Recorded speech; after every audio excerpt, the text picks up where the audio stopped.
Nouvel obstacle dans les négociations de trêve à Gaza. Hamas accuse l'envoyé de Trump au Moyen-Orient de partialité envers Israël, tandis que l'occupation cible les Palestiniens au point de distribution d'aide.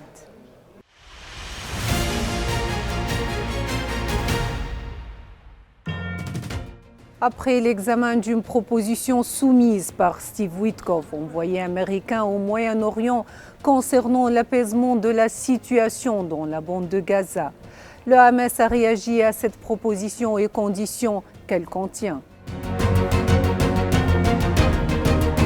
L'envoyé américain au Moyen-Orient a déclaré que la réponse du Hamas était inacceptable et que cela faisait reculer les négociations, exigeant l'approbation de la proposition qui pourrait débuter dès la semaine prochaine par un cessez-le-feu de 60 jours.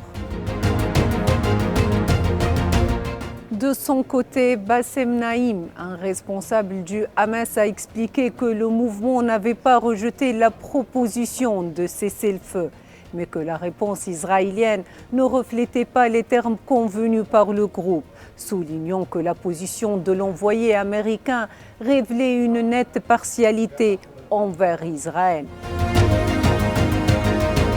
Alors que les négociations piétinent, des dizaines de Palestiniens ont été pris pour cible alors qu'ils se rassemblaient à un point de distribution d'aide à l'ouest de Rafah, dans le sud de Gaza.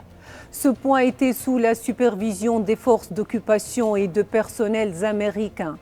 Une attaque aérienne a été déclenchée contre les personnes rassemblées, suivie d'un intense bombardement d'artillerie qui a causé de nombreuses pertes humaines et blessés.